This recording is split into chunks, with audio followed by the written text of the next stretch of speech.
Penguinz revealed something he's been working on for a long time now in secret, like the fucking Manhattan Project of YouTube drama exposed videos. He released the content nuke on Keemstar. It's 46 minutes of high-octane, full-throttle, nuts-to-butts drama action, and I'll say it's one of the only 40-plus minute exposed videos I was able to watch start to finish without falling asleep. However, it is still just a lot of things that have been covered for years. Everything Ethan talks about is shit people have shit on Keemstar for years, so there's no new information in the video. It's kind of just like an anime lore explanation video for this anime character of Keemstar, like an episode recap. Here's what happened previously on Keemstar being an asshole. Ethan's basically just compiled all the big Keemstar douchebag moments and put them into this video compendium. And there's nothing wrong with that. I'm sure there's a lot of people that weren't familiar with some of the shit he's done in his past, and Ethan just brought it to their attention.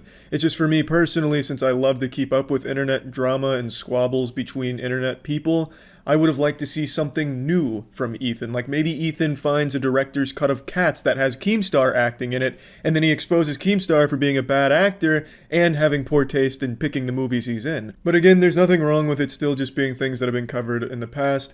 The reason I'm even talking about it right now isn't so much because I care about Ethan and Keemstar having internet beef. It's actually what I think Ethan did that I think sets a terrible precedent for the entire platform going forward and could lead to a disastrous future.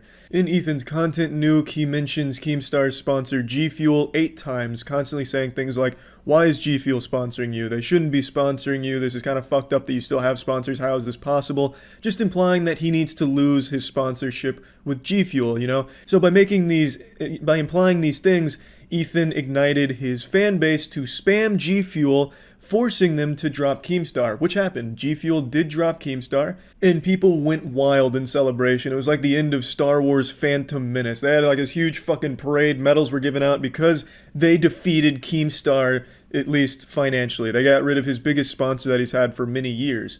And a lot of people say, you know what, yeah, it is a slimy tactic, because it is. Going after someone's sponsors and employment, that is such a fucked up, low tactic. That's shit you see those Karen, middle-aged Karens on Twitter doing when they have an argument with someone where they start contacting the employer of the person they're arguing with, trying to get them fired. It's the same tactic that Ethan and his fan base have done to Keemstar.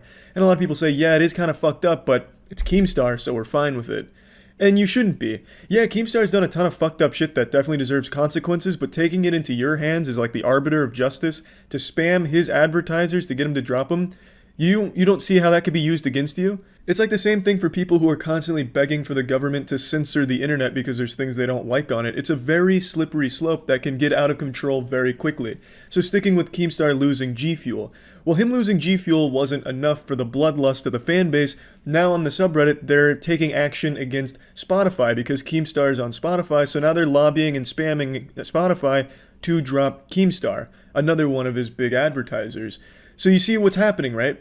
What Ethan has done is he's given power to the fan base to ruin anyone's career.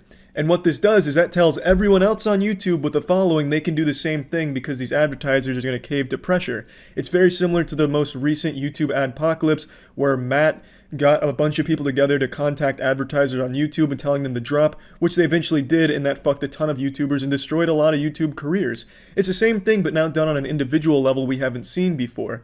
Let me tell you exactly how this could go. What Keemstar could do, Keemstar could ignite his fan base to spam Ethan's advertisers with Gokanaru's video, The Death of H3H3. In this video, YouTuber Gokanaru does a ton of research and has a very long and thorough video that paints Ethan in the worst light possible. He has a bunch of clips where Ethan's casually saying the N-word, saying some other heinous shit, and doing some things that advertisers might not like. If Keemstar gets his fanbase to spam Ethan's advertisers with that, and the pressure's enough, they could drop Ethan. Same way G Fuel just did to Keemstar, the same tactic. What Ethan's done is he's opened up this extremely dangerous can of worms. Now, I'm not here defending Keemstar. I'm not trying to white knight him and be his chat mod, deleting mean messages and licking the piss off of his toilet seat. And I hate that I even have to clarify that. I think it's pretty clear that I'm not defending Keemstar, but the internet's already going in this way where if you don't agree with everything Ethan did in his video, all of his methods, then you're just defending Keemstar and you're a bad person. I'm saying what's happened to him and what Ethan has started is extremely bad for anyone on the internet. I'll use something from Ethan's video for an example. In Ethan's video, he talked about the time Keemstar falsely accused a RuneScape streamer named Tony of being a pedophile. Well, let's say Keemstar never made that mistake back then. Let's say he made that mistake tomorrow. Tomorrow, Keemstar says, this RuneScape streamer named Tony is a pedophile. And then people hear that, and now with what Ethan has shown them, they say, well, that's fucked up. It's time for justice.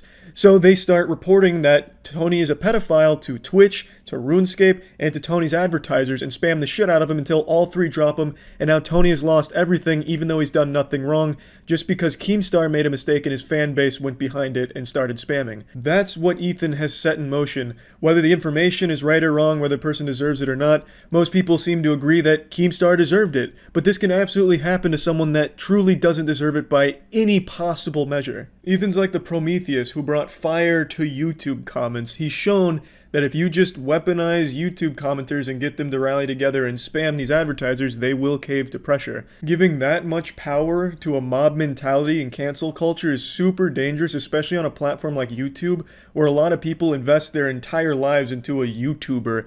Like, they make their personal identity just being a super fan of a YouTuber, so when that YouTuber is being attacked or engaging in internet squabbles with another YouTuber, now these people can actually do something super harmful to the other side that they might not deserve, making them lose sponsors. And a lot of YouTubers rely on sponsors because the YouTube ad revenue is super all over the place for a lot of people. You can get 1 million views and get 71 cents. So these people do rely on sponsors for their livelihood, and now what Ethan has shown is that you can fuck that as long as you just have enough people doing it for you. Which, I'm super surprised he even did this tactic. Ethan's always been someone that's championed against the kind of cancel culture dogpiling shit. But I guess for Keemstar, he's decided to make an exception and open Pandora's box. It's silly to think that this is going to be isolated to just Keemstar. That's not how the internet works. If it can happen to one person, it can happen to everyone. There's no world where the internet only uses this weapon one time and against one person.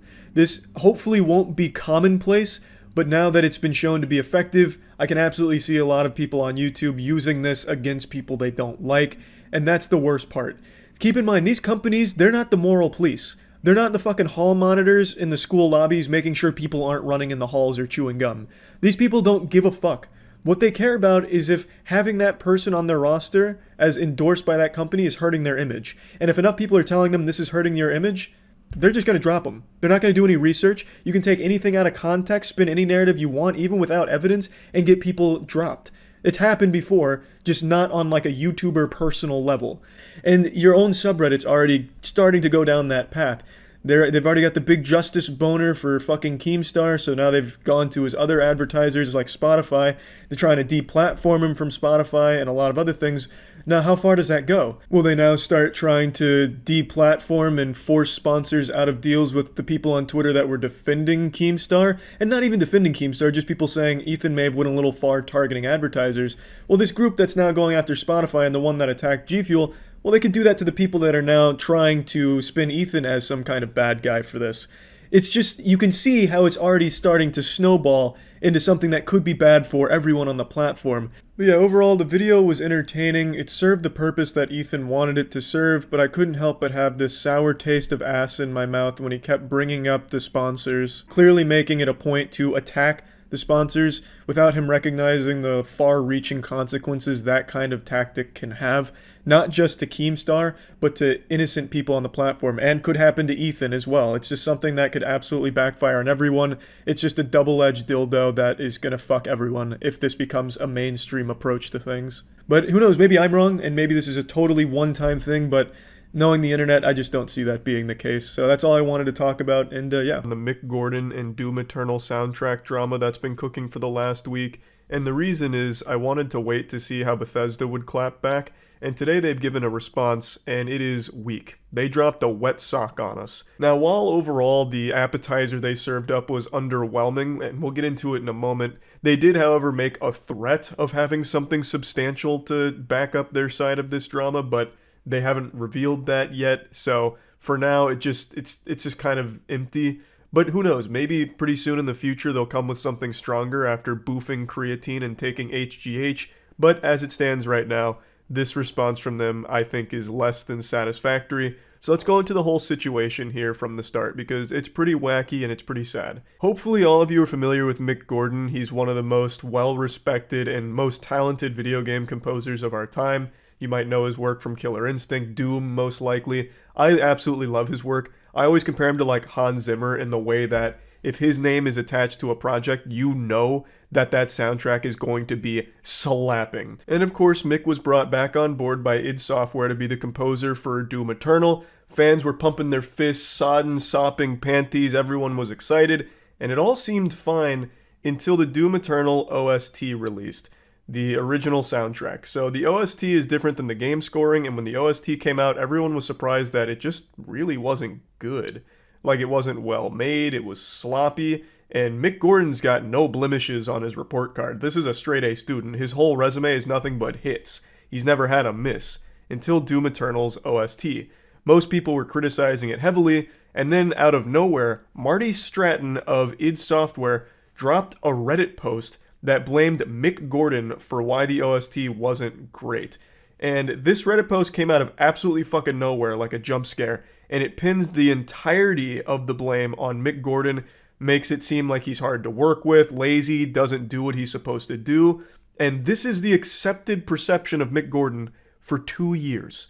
2 years ago, Marty Stratton dropped this, and for 2 years, people believed it, which of course had a wildly detrimental impact upon the reputation of Mick Gordon. Most people used him as an example for talented people who were lazy, and that's just the way people perceived Mick Gordon from that point forward, and he never came forward to defend himself until last week. Last week, Mick Gordon came with an over 14,000 word thesis, a fucking Harry Potter book worth of evidence to disprove that, saying that that Reddit post was misleading, factually incorrect, and downright fucking wrong. I'm not exaggerating the scope of this. This report here, it's not a twit longer. This is a goddamn twit novel. Like, it has its own table of contents, and he has printed more receipts than a Walmart. Mick Gordon came with an overwhelming amount of evidence to prove his side of the story, and it highlights a lot of fucked up things in here about what happened behind the scenes. There's so many layers to this onion, it'd make Shrek shit himself. It's wild. And it really seems like Marty Stratton has a personal grudge against Mick for some reason. I don't understand why, but it really feels like Marty fucking hates him. I don't know if Mick Gordon fucked Marty's wife or something, but my god, it really sounds like Marty was twirling his evil mustache here in order to make Mick's life miserable with this project. Let me show you just a quick excerpt there before getting into the deeper stuff. So this is in regards to that Reddit post. So the OST, it was a poor quality release which drew criticism. Marty asked Mick for assistance, and they eventually came up with a couple of ideas. So he offered to draft a joint statement addressing the situation and announcing plans moving forward, and requested that Mick hold off on making further public comments until they could address it together. And Marty then told Mick to expect the draft within a few hours, but it never arrived. Instead, what arrived was a fucking tank of dog shit. Instead, days later, Marty put on the fedora and wrote his infamous open letter Reddit post, which blamed Mick for everything, with the botched OST. So that's the level of respect Marty has for Mick. And that's really just the beginning. Get ready to have your heart broken here. Awards. I'm happy to hear Marty feels I deserve Doom's music awards, because the truth is those trophies are kept locked in the id Software office. I've only ever seen them once, behind glass, from a distance. Nobody has ever offered to send me copies, and thanks to the show's producers, I was invited to perform at the Game Awards, but other than that, id Software never invited me to collect the awards in person. Marty invited himself to collect the awards on my behalf instead. It would mean a lot to have a memento of all the hard work I poured into Doom franchise, but as it currently stands, doubt I'll ever see those awards again. So Marty, being the saint that he is, didn't invite Mick to claim his own awards, and instead invited himself to claim the awards on Mick's behalf, and then never sent him the trophies. I don't know why he hates him so much. I don't get it. Now, before diving deeper into the bowels of this filthy colon, let's go ahead and go through some of the summary of facts that Mick Gordon provides here. So he still hasn't been paid for over half of Doom Eternal's music, which is fucking criminal. That is a massive, massive problem that he has still not been fully paid for his work. The Doom Eternal OST was announced with his name attached and made available for pre-order before Mick was even contracted to produce it. And despite Mick's alarm and constant appeals, Marty refused to do anything about it, which led to a 9-month delay. And after 7 months of inaction, he reported his concerns to Bethesda, and Bethesda and him negotiated the Doom Eternal OST directly without Marty's involvement, and he received the contract for this just 48 hours before Doom Eternal was released. The delay was announced a week earlier before he was under contract, and the deadline was 29 days later. This is really only the tip of the iceberg. Things were just filthy with id Software and Bethesda and how they treated Mick. One thing that I think is very important to note is they attempted to bribe him into silence. According to Mick, they allegedly offered 6 figures in order for him to not come forward with his account of this situation. So one of the reasons it took him so long to come forward with all this, not only because of the length of it and how in-depth he went, obviously that takes a lot of time to get all of those ducks in a row, but another reason that there was such a long period between that Reddit post and this, 2 years, is because they kept trying to legally scare him and intimidate him. So there were lawyers involved that would constantly just kick the ball down the field, hoping to keep putting this off, because they knew Ragnarok was coming. They knew Mick Gordon wasn't going to stay silent. He didn't accept the bribe, so all they could really do is try and stall for as long as possible. And that's just one of the reasons that it took so long for him to come forward.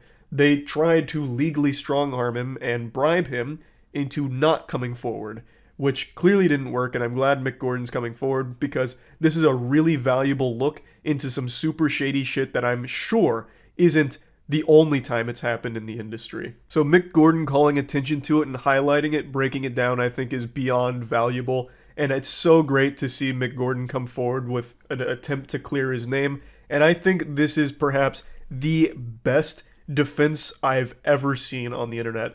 This is like a professional S-tier rebuttal. Like, it's actually wild how much evidence that Mick presents here to disprove everything Marty was claiming. When you look at Marty's post in comparison to this, it's laughable. It's written by a clown. There is no evidence to support any of Marty's claims. Meanwhile, Mick Gordon has 14,000 words full of receipts to support his side of this whole thing. Now, you might be asking, how did the OST end up so bad? Well, it's because Marty and id Software passed it off to Chad Mossholder, who was an in-house audio engineer for the team, and Chad Mossholder took it on and produced less than stellar work. Now, I'm not here to critique Chad Mossholder's talent, and from the quality of the OST, I'm pretty sure he didn't put his best foot forward here. I'm imagining that he only worked on this OST while blackout drunk and pissing his pants and forgetting who he was, because it is so sloppily made. It is amateurish. I refuse to believe a high-level audio engineer actually worked on this in any meaningful capacity. This may have been Chad Mossholder passing this off to an intern so he didn't have to. I don't know. But it is terrible. Like, from an actual quality standpoint, it is awful. It wasn't Mick Gordon who produced this bad OST. It was the id Software team that forced this poor OST and blamed Mick. Now let's turn our attention to Bethesda's official response that they posted last night. This is the legendary Double Down. The recent post by Mick Gordon both mischaracterized and misrepresented the team at id Software, the development of Doom Eternal, and Marty Stratton and Chad Mossholder with a one-sided and unjust account of irreparable professional relationship. We are aware of all the details and history in this matter and unequivocally support Marty, Chad, and the team at id Software. We reject the distortion of the truth and selective presentation of incomplete facts, in quotation mark, which I find very humorous because facts in quotation marks when talking about actual receipts, legitimate evidence, and they're putting facts in quotation marks. We stand ready with full and complete documented evidence to disclose in an appropriate venue as needed. The statements posted online have incited harassment and threats of violence against Marty, Chad, and the id Software team. Any threats or harassment directed towards members of our teams will be met with swift and appropriate action to protect their health and safety. We remain incredibly proud of id's previous collaborations with Mick Gordon and ask that fans refrain from reaching conclusions based on his account and, more importantly, from attacking any of the individuals mentioned on either side, including Marty, Chad, or Mick. This whole statement, I think, is an absolute toilet paper roll because you didn't release a statement when Marty went rogue, off book, off script, fucking full-blown James Bond off the grid and released his Reddit post shitting on Mick. Where were you condemning that? That was a one-sided account of this situation from Marty, and it shit all over Mick's reputation for 2 years and incited harassment against Mick, and it also irreparably damaged his reputation for 2 years, probably even prevented him from getting some work, I would imagine, because people would read that and be like, well, Mick sounds hard to work with and he won't reach the deadlines, you know, because everyone believed Marty. because his word meant something. They assumed he was telling the truth. Where was the Bethesda official statement then? Marty didn't even drop any level of facts. He just dropped the fan fiction out there. He had no evidence in his post to begin with. And Mick Gordon even made sure to let fans know that he doesn't want this to lead to harassment or anything like that against anyone involved in the team, and even highlighted how there were so many talented people at id Software that he really appreciated and how great it was overall with id Software. Just wanted to highlight these specific problems, which was a luxury Marty didn't afford Mick. Marty at no point made it seem like he didn't want Mick to take the full brunt of the impact from the fans' upset anger. At least Mick went there with class. Now it's a problem, and now you condemn it, and I'm very curious to see what full documented evidence you have. If you do have those kind of receipts, why didn't you lead with that? Why lead with this wet noodle? Why come out here with a threat first instead of just, here's our evidence? I always hate this move where it's, no, we have the full story, and we will release it eventually. Just fucking start with it if you have it, coward. Christ. Maybe they do have something that somehow disproves Mick. I would be shocked. I don't even really know what that magic bullet would look like here. I guess maybe contracts that would poke holes into the timeline or some of the claims Mick would make. I'm really not sure. But if they do have that evidence, I really don't understand why they wouldn't start with that as opposed to just putting out this statement saying that they have evidence. Like, I know a lot of people are saying it's an intimidation tactic, but intimidating him to do what? Mick has already dropped his 14,000 word massive report on all of this. What's there to intimidate? He's already dropped the bomb. So why even try and scare him anymore? Like, if you have the evidence, there really was no reason to start with something like this. You could have just immediately went into, here's our proof of our side, and this is what's wrong about his statement. There was just no reason for this. This is just absolute nothingness. And I do want to highlight something in particular where they say that Mick's statement has now led to threats of violence and harassment against Marty and Chad and those involved. I hate that. Unfortunately, that's just a byproduct of assholes on the internet. Mick Gordon tried to handle this as professionally as possible, was beyond generous and patient with this whole team, and eventually, when he found himself out of options, released this publicly. Marty did this as a first resort and led that harassment against Mick. And for some reason, they're especially highlighting it on Mick Gordon for some reason, even though Mick made a very special effort to let people know that it's not okay to do those things. But there's always going to be douchebags online, and it happens, unfortunately. But for them to come out in their official statement and say that because of Mick, now their lives and their safety is in jeopardy, I think is just fucked up. Trying to villainize the victim here for coming forward by using some assholes leaving mean tweets to them as like proof that, oh my god, now everyone's in trouble, like all of their safety is compromised. I don't like that. I'm not a fan of that. But yeah, anyway, I just wanted to talk about this a little bit. I'm excited to see what happens next if they really do have evidence. I'm curious to see what it is. But for now, I am definitely on Mick Gordon's side here. I've never seen a response that professional and that thorough. It's me again, Dr. Deep Throat, here to swallow the entire load of drama this week because this shit has been hot. Not just with YouTubers arguing with each other and being upset, but also there's been some signs of war in the chess community that I've been paying very close attention to. It's been wild. But for this video, I'm going to focus on H3H3 and Keem drama because that is the one that most people are dedicating their lives to at the moment, literally putting their lives on the line, ready to lay it all down for the sake of defending their YouTubers. It's been pretty extreme. I mean, you could go to the best steakhouse in the world and not find beef like this. This is some USDA prime internet beef. And 2 days ago, I made a video talking about it and joking about it, mainly just giving my perspective on what could happen in terms of why it could be dangerous for the platform. And since then, my shit has been twisted more times than cotton candy being made. I don't know if maybe I didn't frame what I was saying correctly, or if people are just blatantly trying to twist what I was saying, but I figured I should at least defend myself and explain it a little bit better, especially following Ethan's nuclear fallout video. To start off, it's not like Ethan and I are on bad terms. There's no bad blood between us. We've talked in DMs. He even agrees with my main point.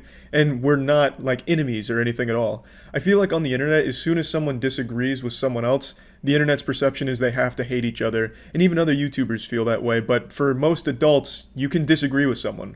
Not every friend that you're going to have is going to be a sycophant that's just going to be a yes man and agree with everything. So it's not like Ethan crossed his arms and was pouting like, Charlie, we were friends until you had a different opinion than I did.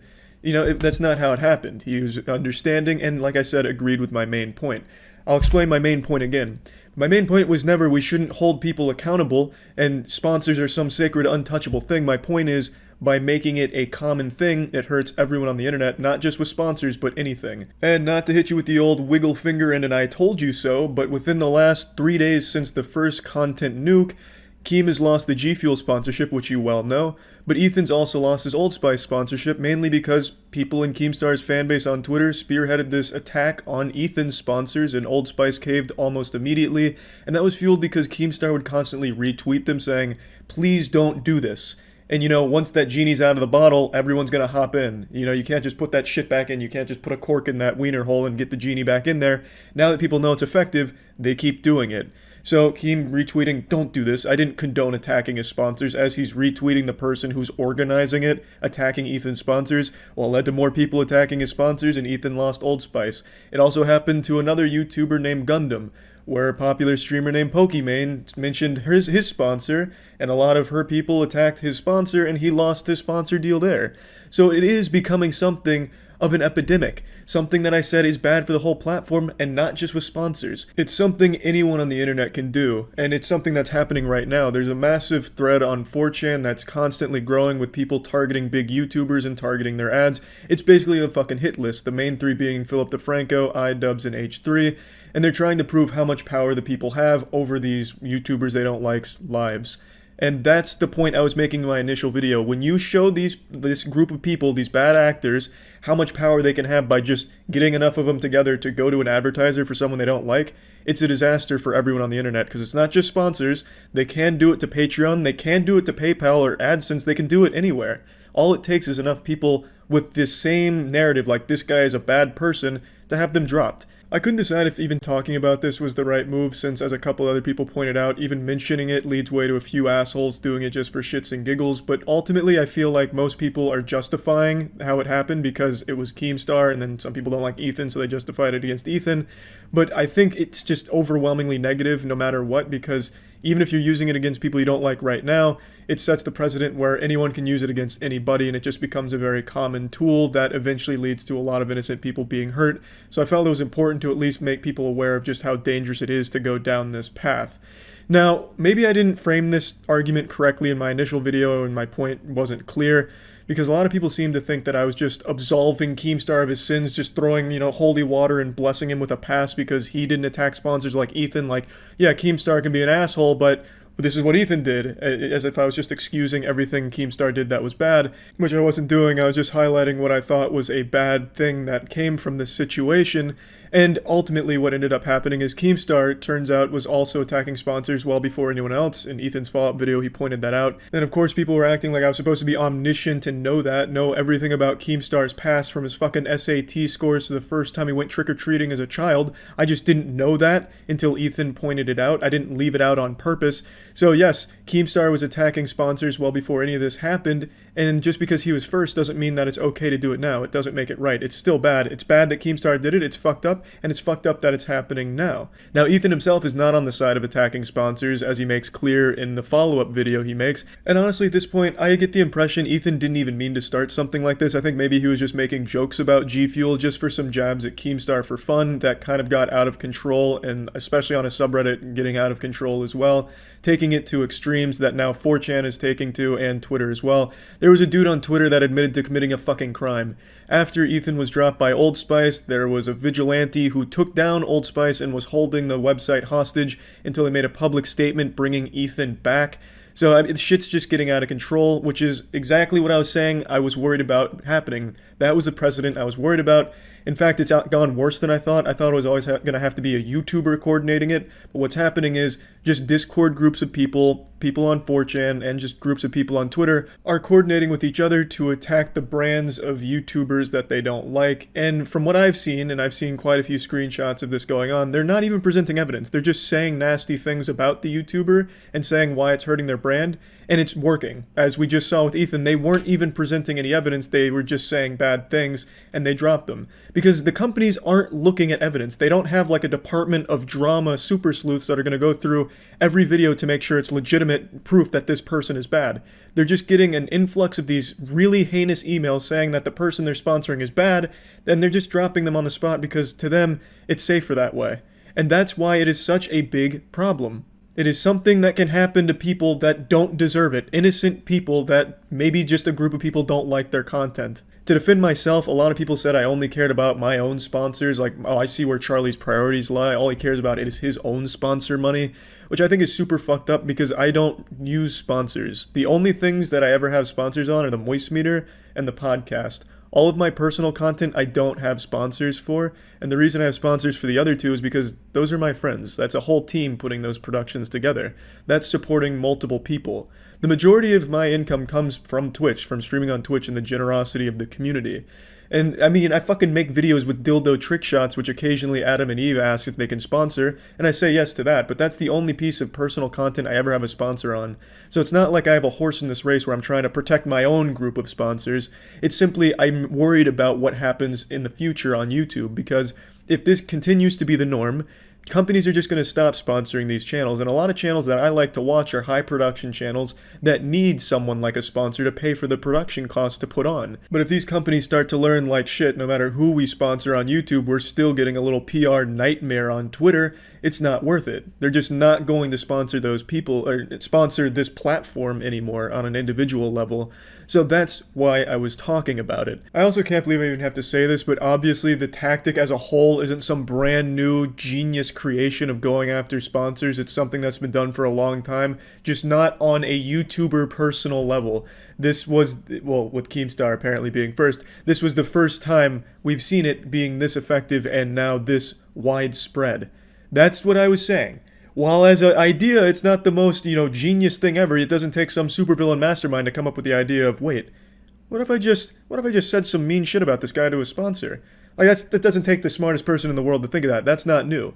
But seeing it actually employed on a YouTuber individual level is something that is new, and now seems to be something very effective that's spiraling out of control, where it's not YouTubers doing it, now it's just people even unassociated with both groups doing it just to fuck people up. That's what I'm saying is new. And to get even bigger brain scheme here, to see even into a deeper dystopian future, I'll go ahead and speculate. A lot of these people are younger. I'm going to go out on a limb and say the majority of people doing this and reporting this acting like some kind of fucking Batman of the internet, I'd say they're like 15, 16 years old. These are young people. As they get older and they see that what they're doing has a huge effect on people's lives, they might employ this tactic outside of the internet into the real world where, maybe they have a disagreement with someone on the internet and they take it to their actual job and they get that person to have ramifications for something they just disagreed with on the internet. And we've seen that from, like I said, middle-aged Karens reporting Twitter people to their employer and getting them fired. So if we're teaching people that are this young that this kind of shit is effective at hurting someone you don't like, they might take that even further, even outside of the internet. That's very speculative and very well could not happen, but like I said, this can have far-reaching consequences like that because these are people that are still learning, they're still developing. These are young minds that are forming, they're like a sponge absorbing all kinds of shitty internet memes and ideas. So if they're learning that, hey, this person I don't like is getting fucked because of this, I'm gonna start using this on other people I don't like. It could be bad, even outside of just internet shit.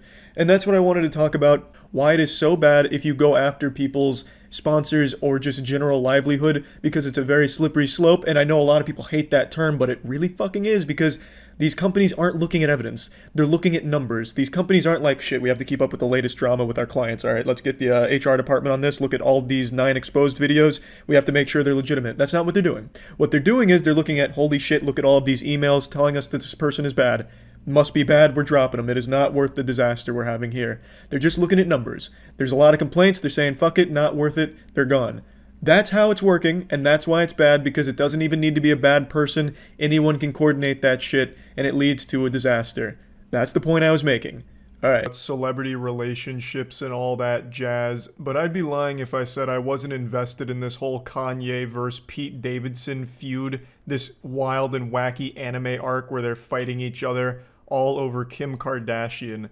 It's like how there was that entire war fought over Helen of Troy, but in this case it's a cyber war where it's only fought with shit posts on Instagram. Like when Kanye had that music video where he like buries Pete Davidson alive or decapitates him or whatever, that shit had me giggling. This whole thing has been super silly, but like in the best possible way, to the point where I can't help but care about it.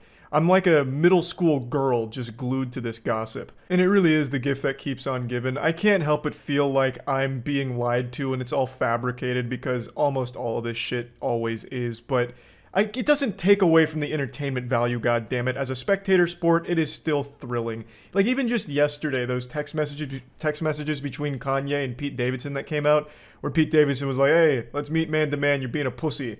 Kanye replies saying, "Where are you right now?" And Pete says, "In bed with your wife," and then puts a cherry on top of the cake by sending a fucking selfie from like his belly button up to his nipples, and he's got like Kim's name scribbled on there in Sharpie, and he's sticking his tongue out and giving him the finger or whatever. It was one of those really awful angles. It looked like when Ricky Gervais used to post those pictures that looked like he was pushing his face through his own asshole. Like, it was so goofy and so entertaining. But the thing is, I can't help but feel bad for both of them, because Kim Kardashian is just not worth all of that under any circumstances.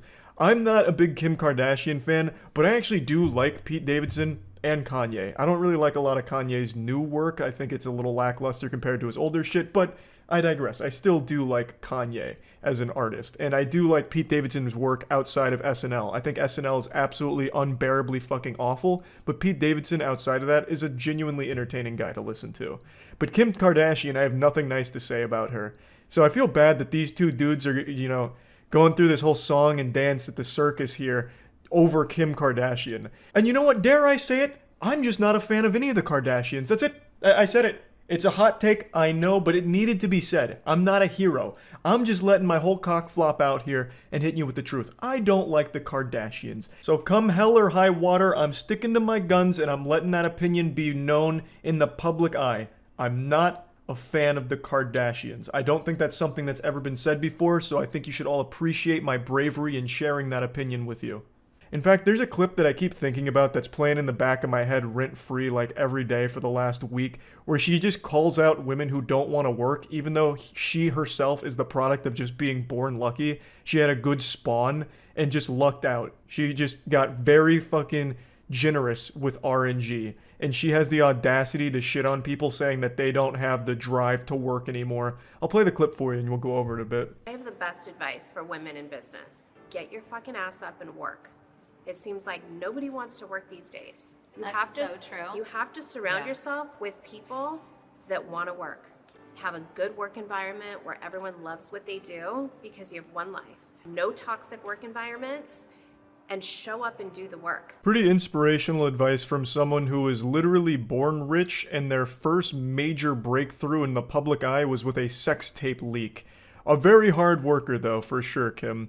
This is like that meme of how to draw an owl. Step 1, draw a circle. Step 2, draw the fucking owl. That is basically Kim Kardashian. Step 1, be born. Step 2, you're rich. It's fucking silly that she would have like the gall, the chutzpah, to say something like this totally unironically and just shameless. And then even more embarrassing is her sister, who chimes in like agreeing with her, like, yep, that's true.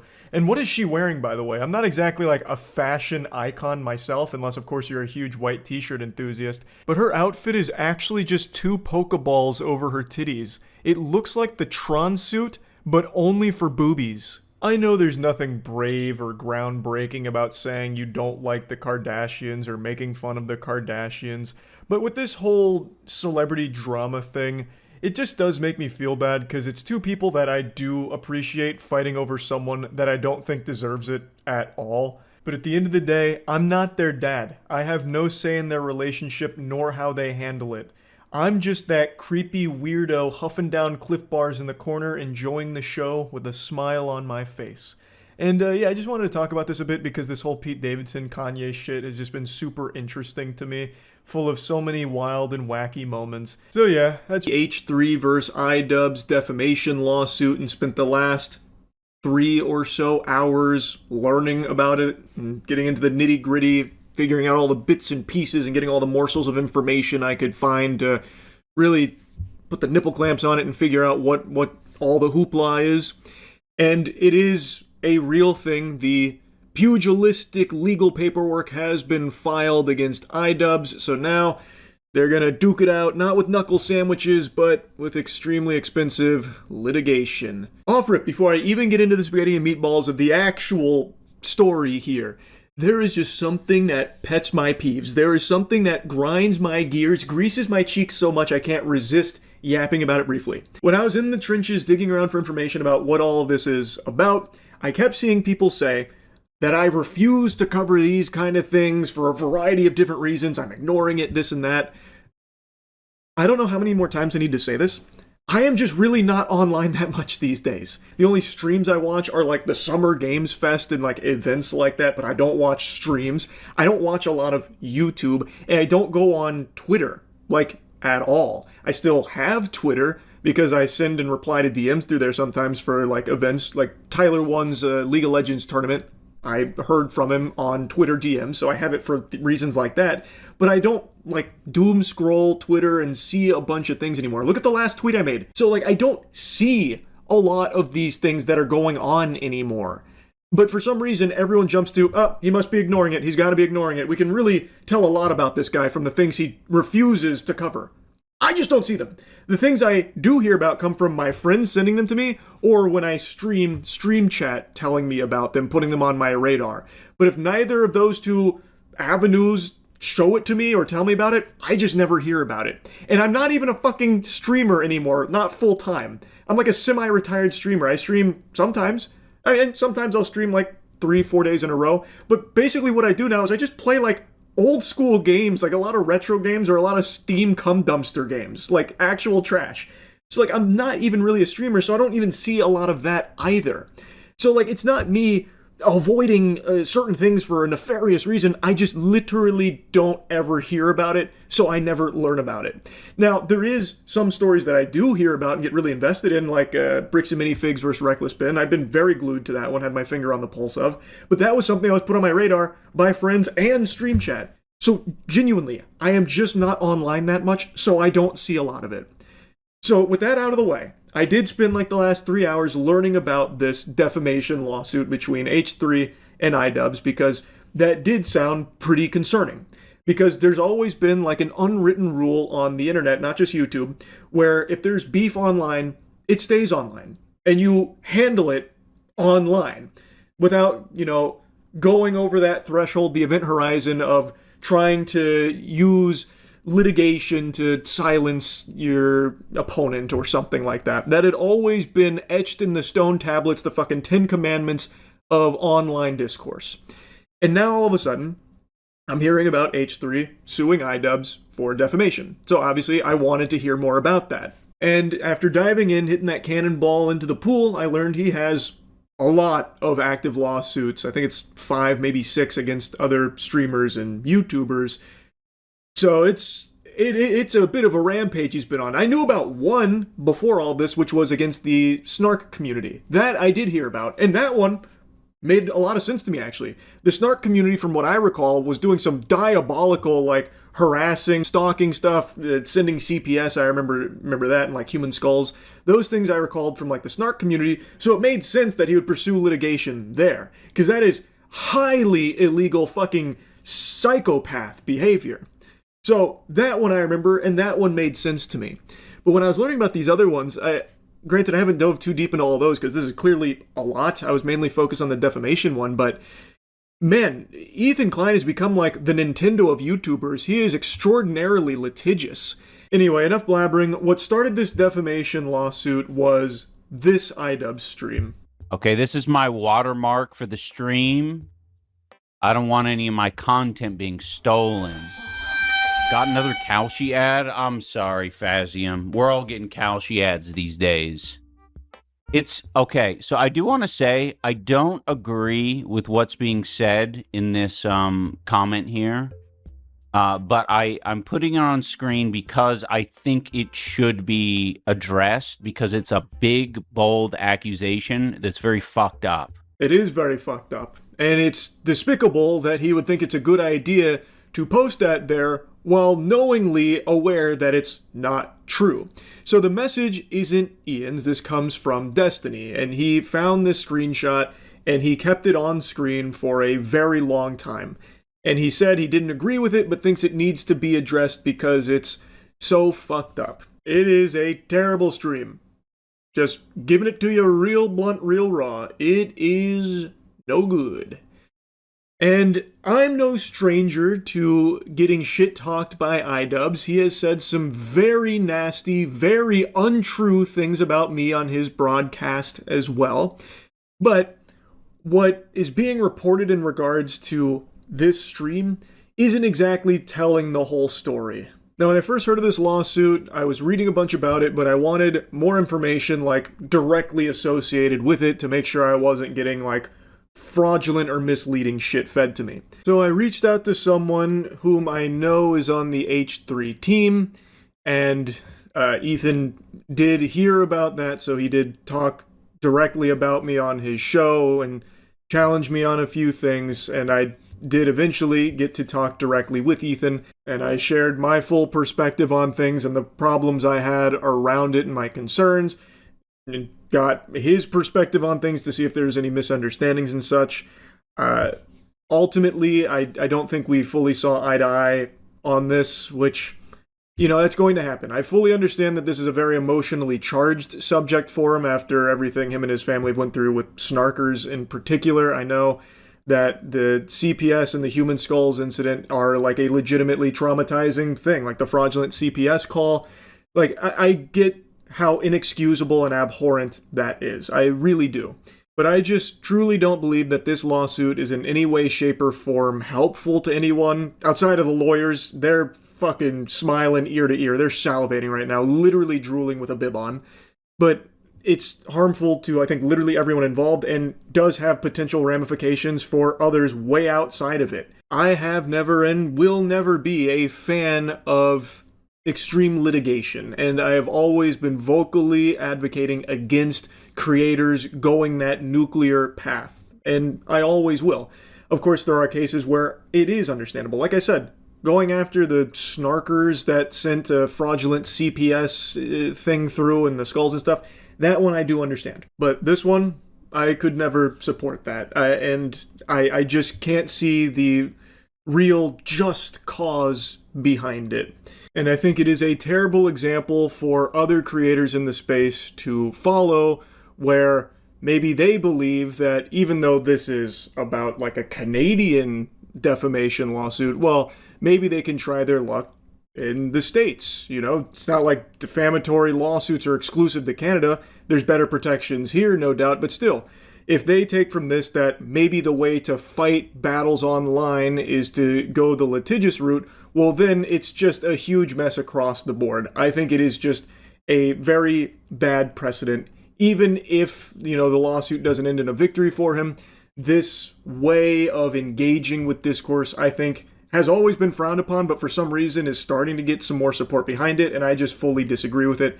I think that this is genuinely just a, like, big threat across the board to just the entire space. Like, if discourse becomes, you know, fearful of, like, litigation flying back and forth, it's going to stifle a lot of voices and stifle some very, like, legitimate criticism down the line. It's just not something I want to see become commonplace.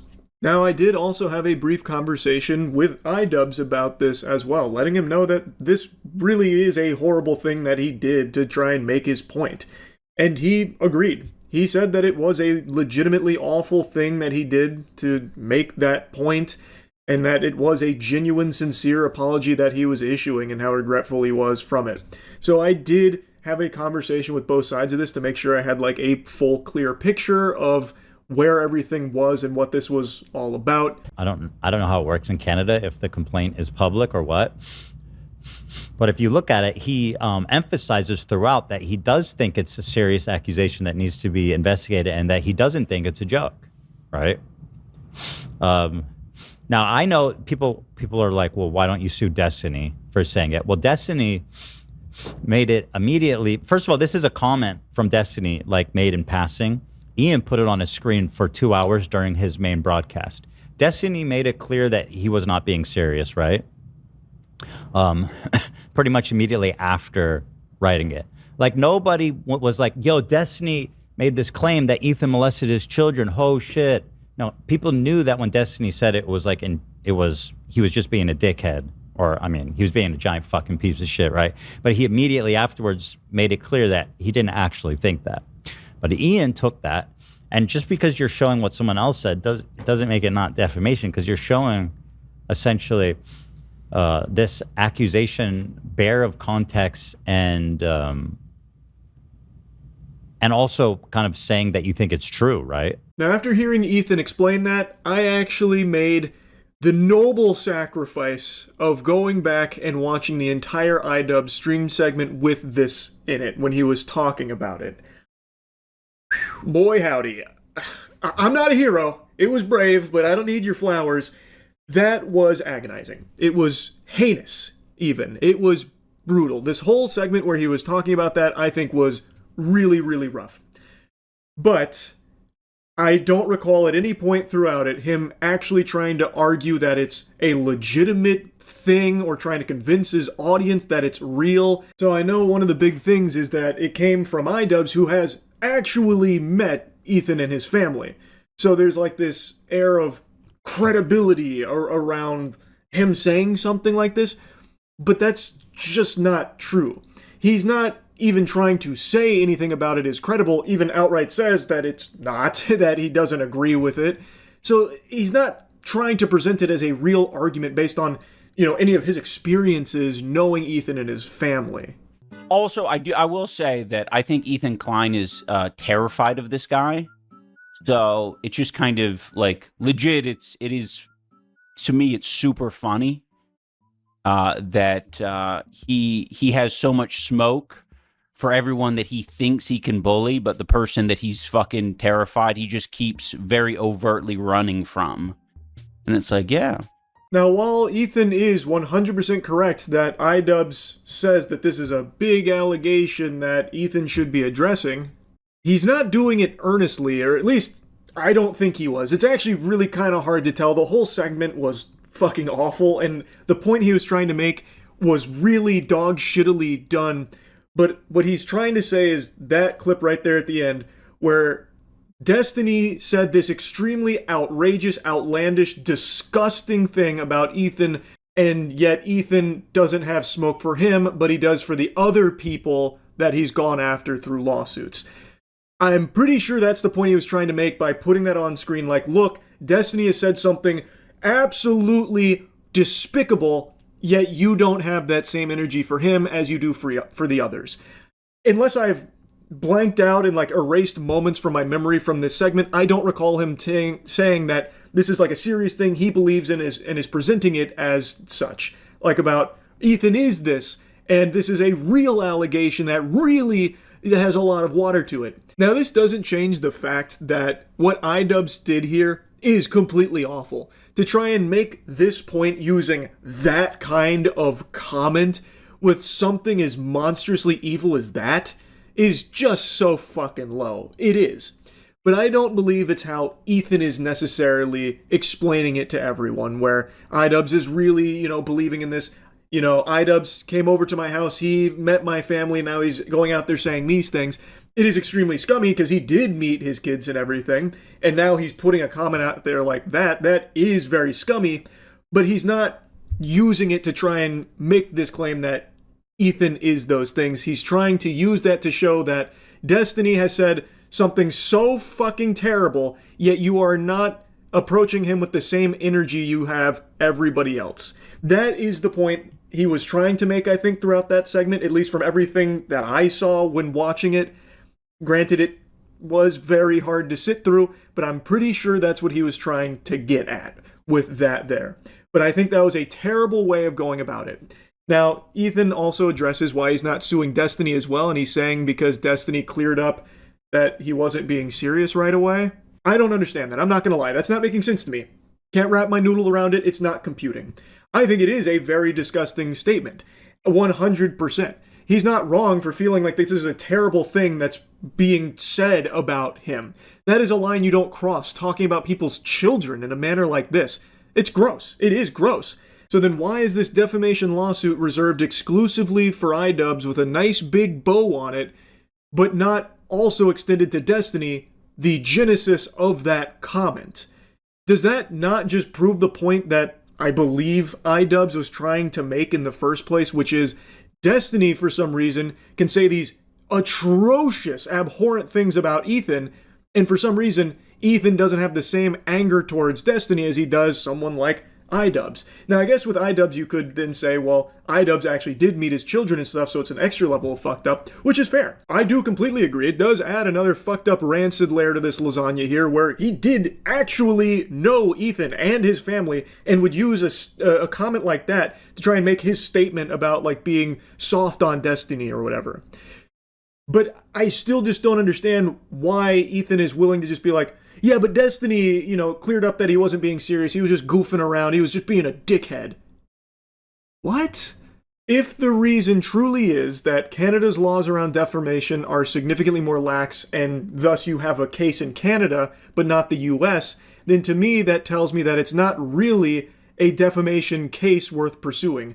And if you're not going after Destiny for these comments, but you will for iDubbbz trying to make a different point about it, again, I want to make it clear. I think the way iDubbbz went about doing this point is fucking atrocious. I don't know how much more clear I can make. But he wasn't trying to argue the legitimacy of the claim or anything like that. It was to show that you're very soft on Destiny, but not others, and used that outrageously gross comment as an example of it. But if you're going after iDubbbz solely because you know you can get a defamation case win because of Canada's laws not being as protective as the US's, that's why you don't go after Destiny, then that to me says that you were just trying to take advantage of those laws, the lax nature of those laws in Canada, to get revenge on someone that has wronged you. I said from the beginning that if people want to go after my children, then, you know, the rules of engagement have changed forever. And that's what I said then. And when, you know, when Ian broadcast this, I sent him a cease and desist because, I mean, there's certain things that you don't say and you don't do and lines you don't cross. And they flaunted it. They didn't take it seriously. And I totally understand that. If someone is going to cross that line, going after, like, your children or your family, I get being upset about that. Absolutely. But you're saying that the rules of engagement have changed for everyone but Destiny? Because he is the one that made the comment, and you're, like, totally just okay with being like, but he cleared up that he wasn't serious. He cleared up he was just being a dickhead. It's just not making sense. And if iDubbbz, throughout that stream segment, was going on and on about how, like, actually serious this is and how much he really believes in it, trying to convince his audience that it's true, trying to, like, lead some kind of, like, investigation against you, like another CPS visit, like another fraudulent visit from CPS, then I would totally understand pursuing, like, litigation against that to stop it. Now, but from what I saw in that stream, there was nothing of the sort, and he did outright say that he doesn't believe it, and that he was only saying that it should be addressed as a way of pointing to you not wanting to engage with Destiny because you're afraid of Destiny. At least, that's how it seemed from all of that garbage I sat through there. I'm pretty sure that's what he was getting at.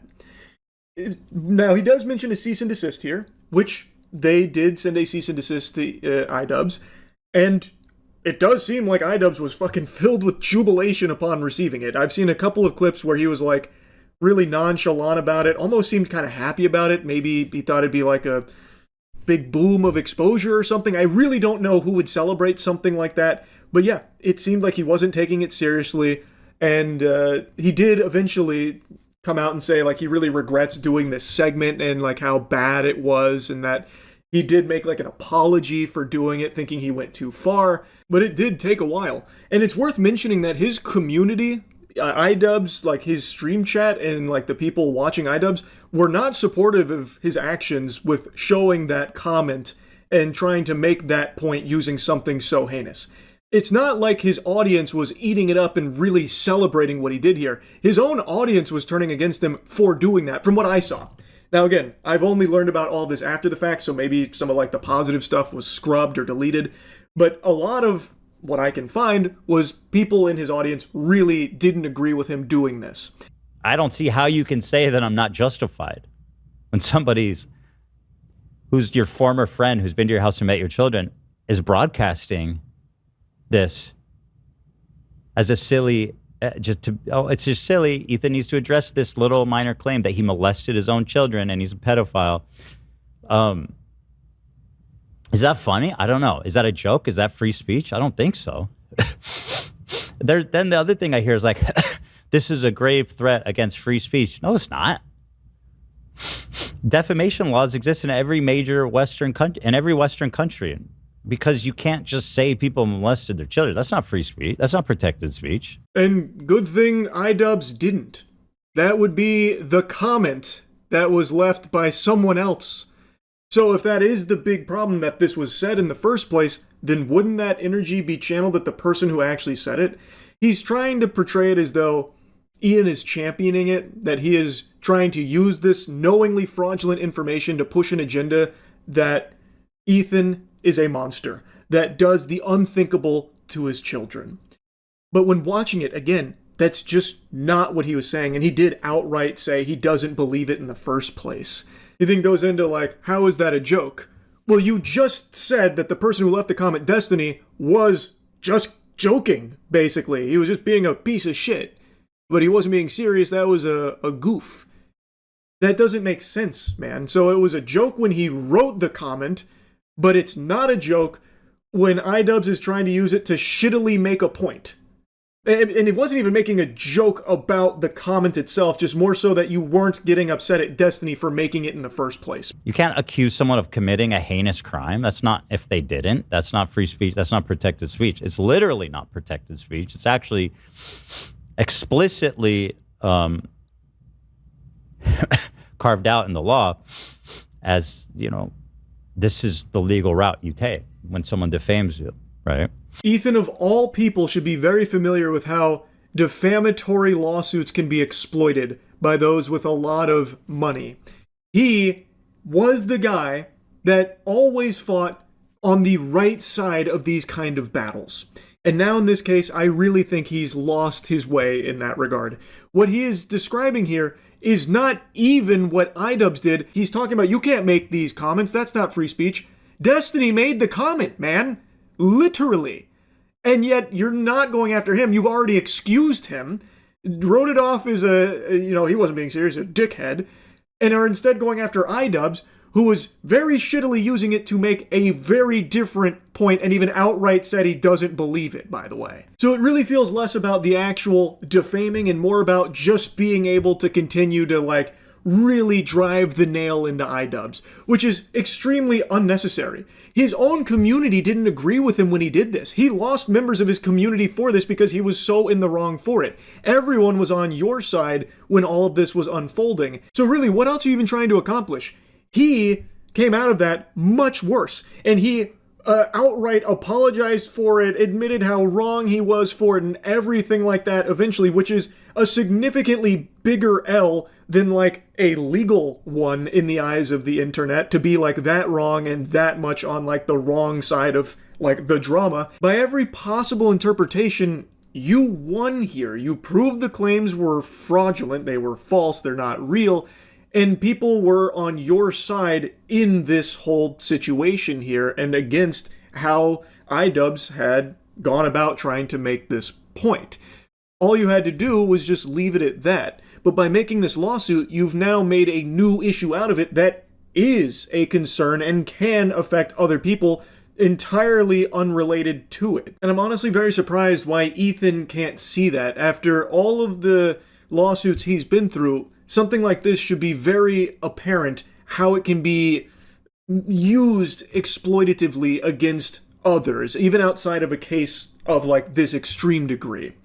Ethan of 10 years ago, I think, would absolutely see that, but right now, I just think after everything that he's been through, he's just completely clouded by it and can't see that anymore. But now let's dive into, the concern about how this can affect, free speech or discourse online, because Ethan is talking about, how he doesn't understand how it could, because this is such an extreme thing that was said that's so gross. And he's right. This is a very gross thing that was said. And if iDubbbz was pressing it as a very legitimate thing and trying to make it seem like it's true to everyone, that kind of thing, then it would make a lot more sense to go this kind of route. Because that is something like the snark community was doing with like some really unhinged behavior. So like that would make sense to me. But that's not what happened here, and the reason why this is concerning is because, let's say Ethan does win this lawsuit here, that then opens the door for other people to come in with less extreme shit. Like, yes, in this case, it is very over the top and gross. But defamatory statements aren't just this extreme level. Defamatory statements are very wide-reaching. And this being something you can point to like, okay, so it worked for Ethan, it can probably work for me against this guy who said this thing that actually damaged my brand. In Ethan's case, I think it'd be very hard to even prove damages in the first place. I don't know if that's something that's required by like Canadian law. I have no fucking clue at all. I know they don't have the same level of free speech protections or anything like that, so maybe that's not even a requirement or whatever. But I think it would be a Herculean task to prove that H3 had suffered like a reputational hit or a loss of revenue or a brand tanking because of iDubbbz stream here. Because what has often been flexed by a lot of people is how H3 has thousands upon thousands of live viewers all the time, and iDubbbz would have like 100. So H3 being like 100x the size of iDubbbz, it would be very hard for anyone to point to and say, what iDubbbz did here really damaged the H3 brand, and here's the proof. We lost so many members on YouTube or something. Like, that's clearly not going to happen. But someone else absolutely could. Like, something that a lot of people talk about online, like commentary YouTubers, I suppose will stay in that realm, is scammers. So why couldn't a scammer then utilize this same play? Okay, we can actually prove damages because they talked about, a customer's terrible experience with us, and that was defamatory, and look at how much business it cost us, and it ruined our reputation. And I think you could possibly point to Ethan's lawsuit here, should he win, as evidence like, look, he got a defamatory ruling in his favor after suing iDubbbz for something someone else said, so we are going to be suing this YouTuber for what this customer said that they talked about in their content that ruined our brand or took away some business. Because in a lot of commentary videos, the sources come from others, whether it's individuals or something else. So if you can sue for a reason like this and win, it does open up to exploitation from some bad actors. So yeah, while it is kind of extreme in what has happened here between iDubbbz and H3, I think you could very easily look at it and say, okay, if he can sue for what someone else said and was on his stream, why can't I sue for what someone else said that was in their content that I believe defamed me? And I just think that it does open the door to some problems. And I've seen the responses kind of split. In the commentary community, I thought it'd be unanimously, discouraged. For pretty obvious reasons. It has historically always been spit upon. But because it's now against someone people don't like, iDubbbz, they're okay with it and even laughing about it. Which I just don't really get. I don't know how the lesson hasn't been learned that when something gets used against someone you don't like, it doesn't mean it's only ever going to be used against people you don't like. Once that can of worms is open, it becomes the Wild West. And it can be a problem for everybody. Like making an exception like, yeah, ooh, not good. I've always been really against YouTubers filing, litigation against other content creators, but since it's iDubbbz, I'll be okay with it. Which I think is some pretty silly shit. I think the internet, in its first go around with this topic, pinned the tail on the donkey. I think they were correct with the take on this topic that being extremely litigious and going after other content creators and such with defamatory lawsuits and such is just not very good. It's the same tactics that have been used from some extremely shady companies in the past against people online, and it's just a tactic that used to unanimously leave a sour taste in the mouth of just normal people online. But now in this case, because it's against someone they don't like, they're willing to be all right with it and turn the other cheek to it. And I don't think that's right. Again, if iDubbbz truly was spreading maliciously fraudulent information of this disgusting stuff that was made in this comment, and saying like, this is real, this is true, this is awful, look at what's happening, look what he's done, that kind of thing, I would really understand it more then, because then that is very different than just normal internet beef. That is psychopath evil shit.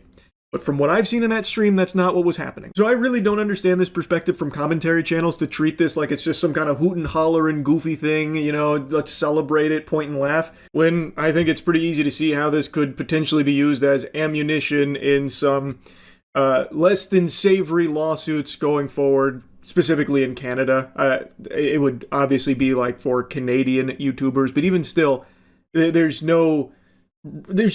probably best not to just have more ammunition for some bad actors to be able to exploit legally.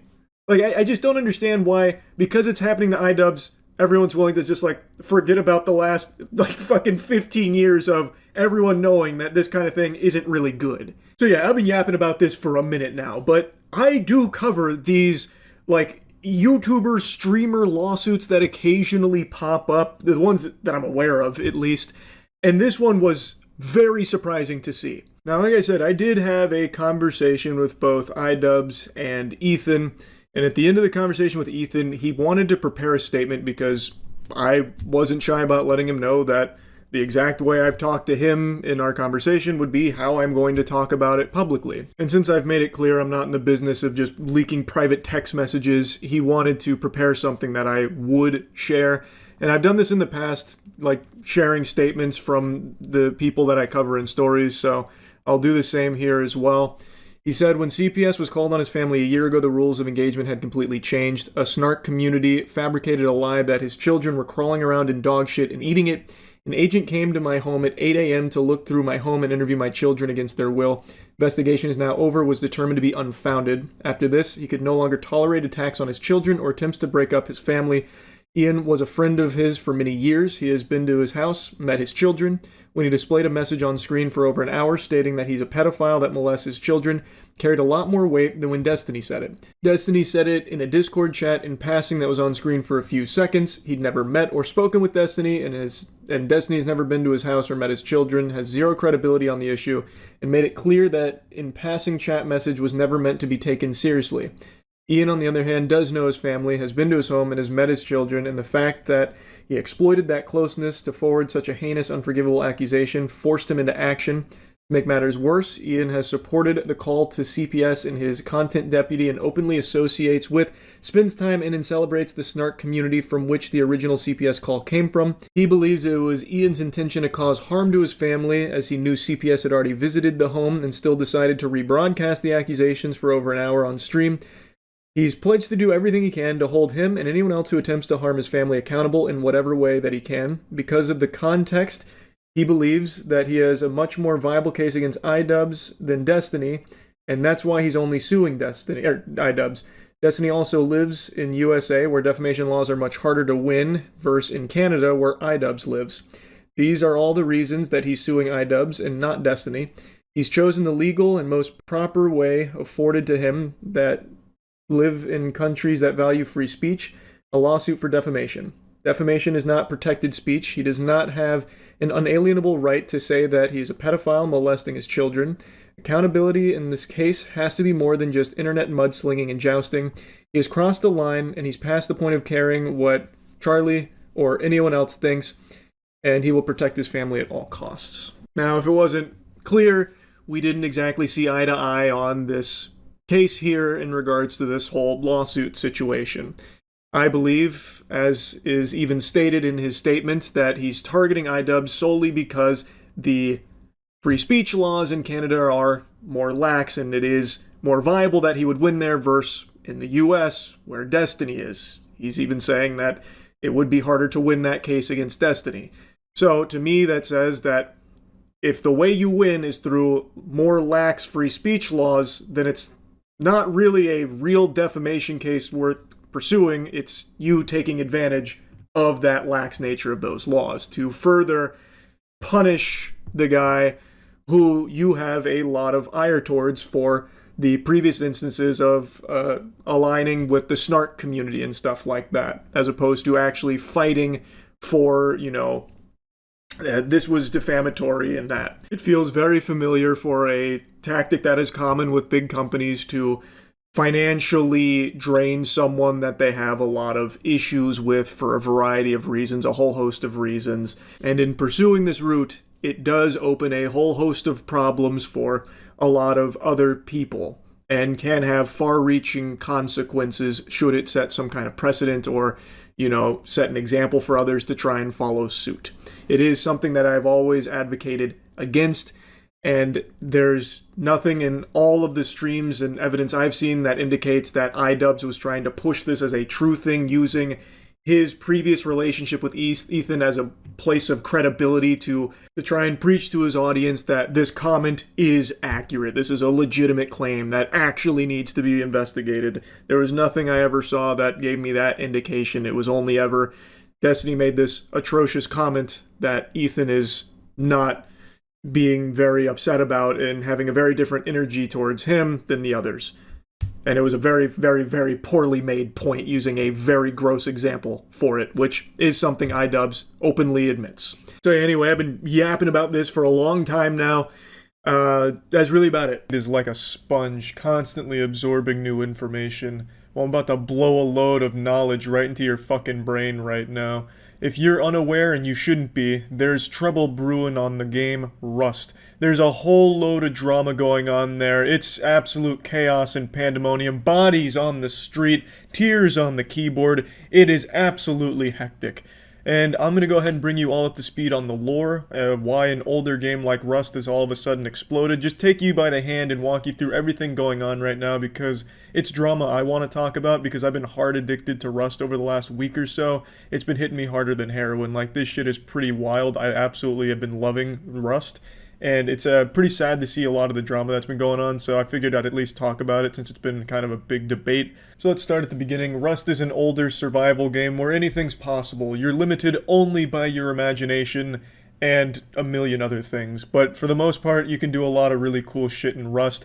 Rust initially released as early access 7 years ago and then fully released 2 years ago, and there's been a big community around the game, especially on YouTube, a lot of Rust content creators, and it's not like it was an obscure game. Most people had heard of Rust before, but it recently blew up in popularity, going from like 1,000 or 2,000 viewers a day on Twitch to over 1 million a day on Twitch.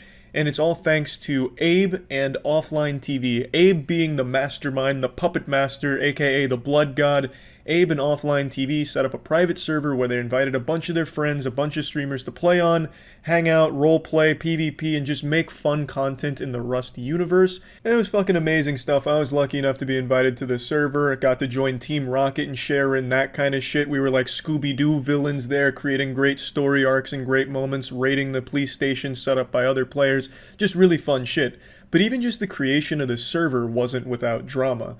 For some reason, there's like this community of Rust cultists, these Puritans that think there's only one way of playing Rust, which is on public servers, which are notorious for being racist, toxic, and absolutely brutal and no fun to play on. And people just saying like, oh, look at these fucking pussies not even playing real Rust. I still remember the first time I was crying over my keyboard playing Rust. These guys haven't even started the journey into being a real Rust player. And as I've said before, I think there's nothing more sad than these lunch table outcasts that think that their obscure game is only theirs to enjoy and you can only enjoy it in the way that they like to play it. I think that shit is really fucking sad. So you had a whole ton of people melting down about this server even being started in the first place. Like, why are these fake Rust players, trying to play the game this way and hijack our game?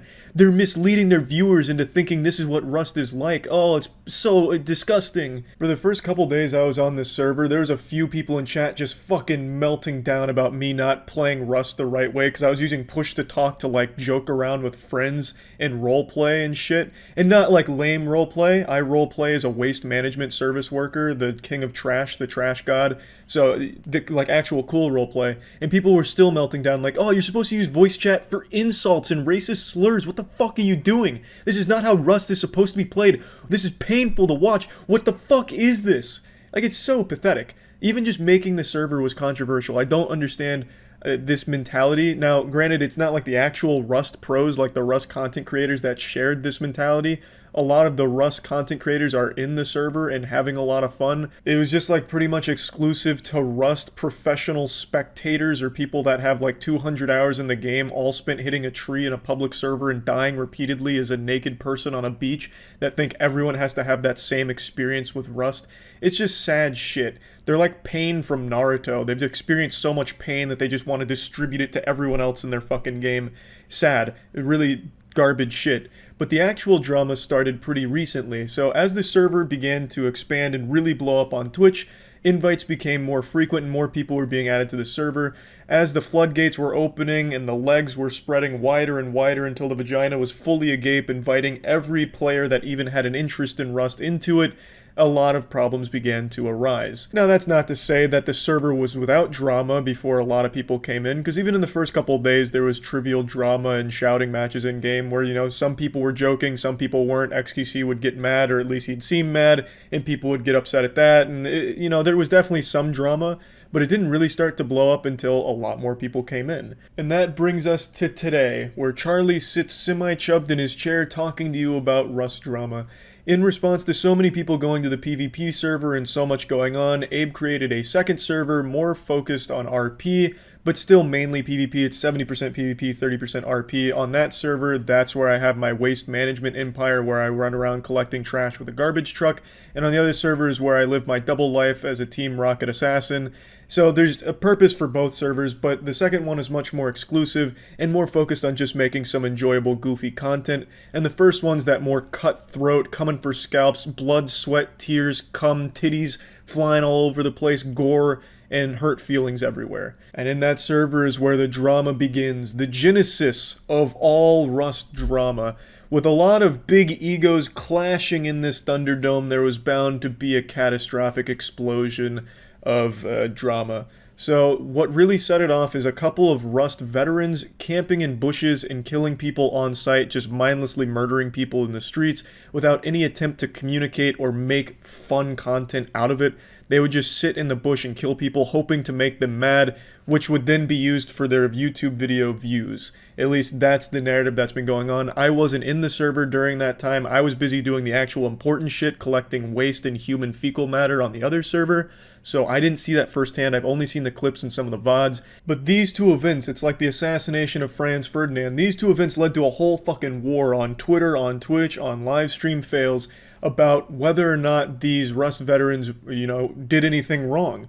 Because to the Rust professional viewers, that's just how they've always experienced the game. So to them, there was absolutely nothing wrong with just sitting in a bush for fucking 30 minutes, waiting for someone to ride by on a horse and just shooting them on sight and then looting them. That's normal to them.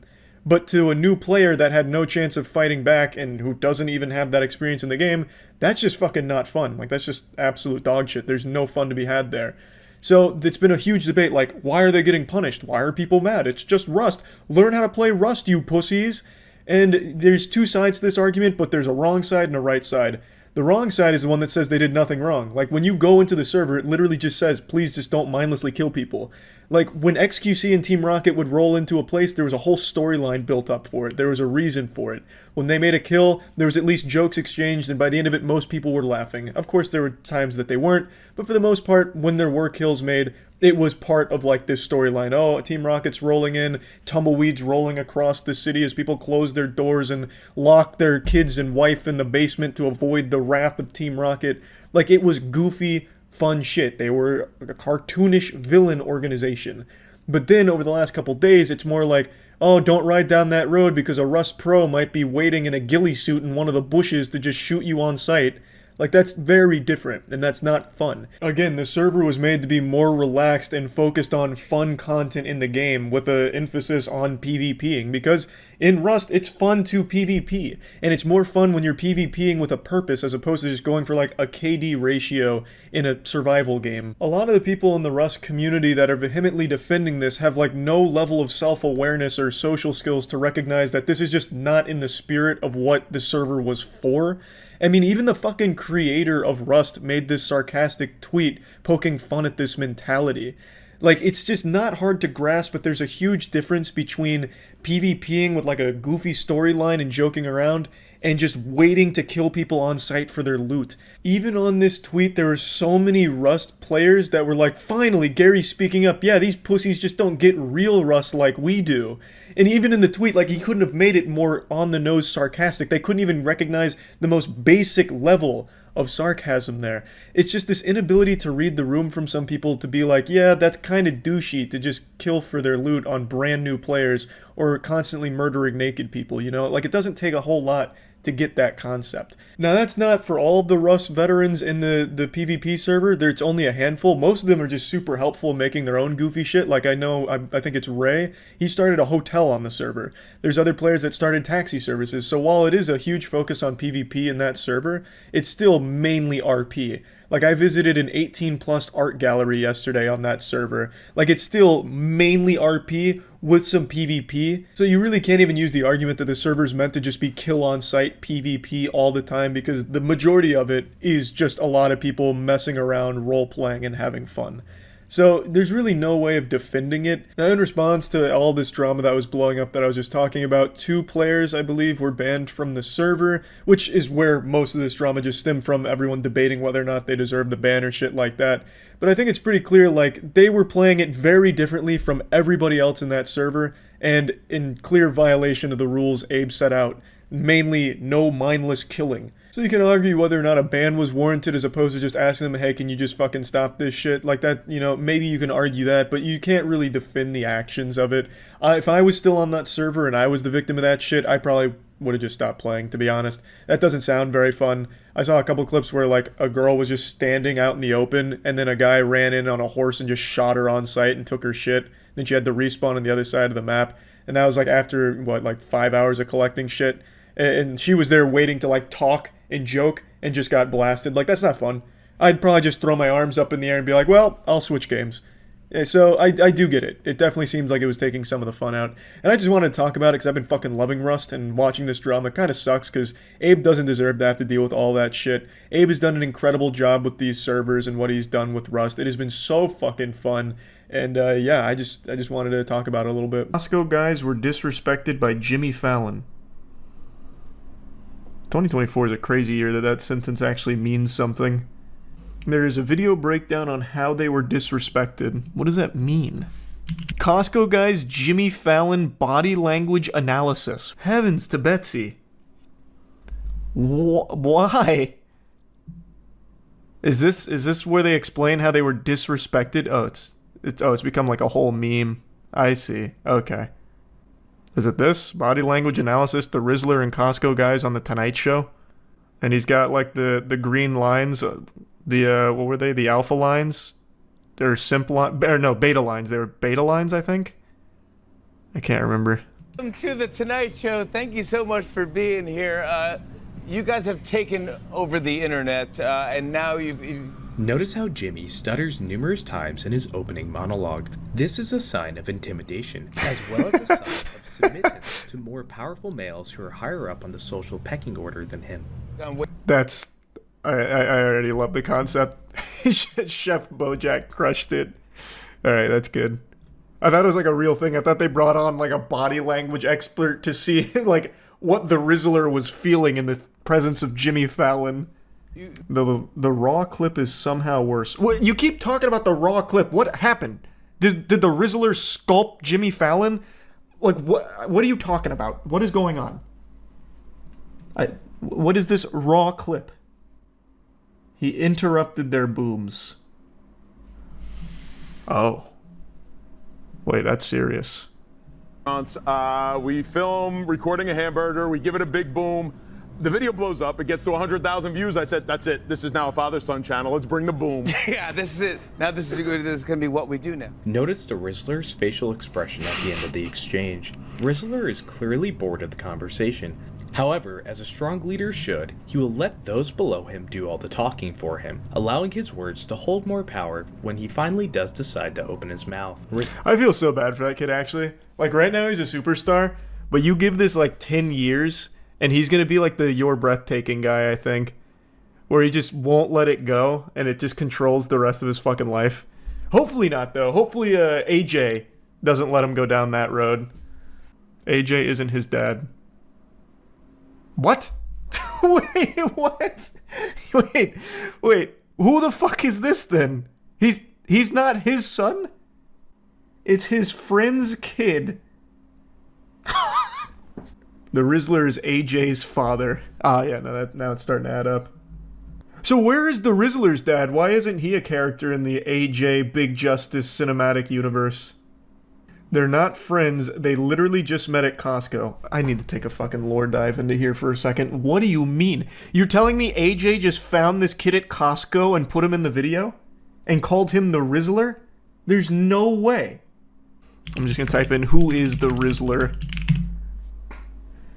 A 7-year-old from New Jersey. No, this can't be right, because it says things popped off when his dad captured a video of Christian. That's the Rizzler's real name. Well, that's his the government name. His real name is the Rizzler. Essentially getting the zoomies in a Black Panther costume. What? How did AJ meet Rizzler? I can't believe I'm even Googling shit like this. This is so embarrassing. Go to Boomkipedia. Christian has a trademarked recipe for Riz face, as putting one eyebrow down and raising the other eyebrow up and sucking in like this, aka mewing. Someone wrote this. Someone actually wrote this. Oh, here we go. Is the Rizzler related to Big Justice and AJ Befumo? The Rizzler is friends, not brothers, with another kid, Eric Befumo, whose social media persona is Big Justice. Big Justice posts content with his father, AJ, an amateur wrestler who was already giving social media a go when his son asked to get into the fun on TikTok. Family food reviews took off so much the father-son duo became known as the Costco Guys, who give explosive ratings of Costco items. Yeah, and then the boom meter. So the Rizzler is friends with Big Justice. They didn't just randomly meet at a Costco. Right? Yeah. So I said, well, we came up with the boom meter, because people rate stuff 1 to 10. Yeah. So we said it goes from 1 to 5 booms. So we could be real. If it's good, it gets 4 booms. Okay, 2 booms. Bad, 1 boom. Amazing. 5 big booms. Okay. Boom. Okay. Yeah, boom. Yeah, 5 booms. Yeah, okay. Jesus, Jimmy. Whoa. Weasel he is, Jimmy passive-aggressively rains on the parade of 2 people having more fun than him. Jimmy resents the Costco Guys for having more average viewers than his network television show, and he shows this by his constant attempts of little jabs along with his annoyed body language. This is actually probably the most annoyed I've ever seen Jimmy Fallon. Usually he's putting on like the fakest smile of all time and he's become known for the desk slapping. And he is not doing any of this so far. Maybe they're right. Maybe he was disrespecting the Costco Guys. And more importantly, the Rizzler. He's lucky he made it out of that interview with his life. He talks about how they met on Feuds podcast. Holy fuck. Why do I have to go to so many different places to put together the lore here? This is like fucking Horus Heresy, but for TikTokers. So where? On Feuds podcast, they told the story of the genesis of Rizzler. Rizzler basically got famous with that Black Panther video, and AJ reached out to meet up, that's all. AJ the dad. The dad reached out to the family. That makes so much more sense than AJ just DMing a 7-year-old saying, cool video, you want to head to Costco? I saw a video of him, and I was like, Daddy, I want to meet this kid. And they were like, I love you guys. We've been watching you. What? So That was a crazy laugh. I reached out to him in the video. Because the minute Big Justice brought me the Rizzler, I said, all right, I gotta get you guys on the same He was street. like, I don't care what it takes. Just because I'm Black Panther doesn't mean I have to go up a ladder. So, reach out. I really think AJ looks like Papa John if he took a different path in life. Like, I feel like they were crafted from the same mold, and Papa John went pizza, and he went double chunk chocolate chip. And now they both have their own little branches of success. There's probably more like him, too. We haven't discovered them yet. They're like Primarchs. Keep making Warhammer references. So that's pretty simple, I guess. So Big Justice just liked that Black Panther video that we just learned about. and then had AJ reach out to the family, and then they hung out. Alright, so that's not like the craziest lore ever.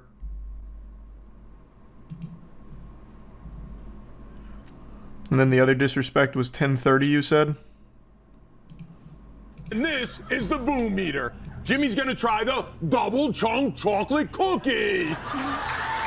Fallon is laughing here out of pure fear as they surround him. You can tell the pressure of the moment's really starting to get to him, and you can see oh yeah, this it's like as a he starts to hostage. minorly hyperventilate.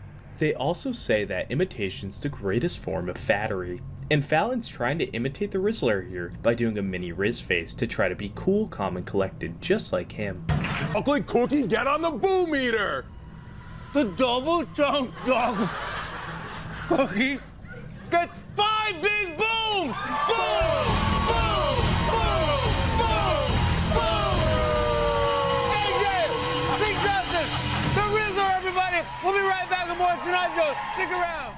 By ending the segment this early, Fallon basically taps out and admits he's not man enough to spend any more time with the likes of the Rizzler, AJ, and Big Justice. The little That was the impression I got as well. Wow, that was fucking terrible to sit through watching Jimmy do that.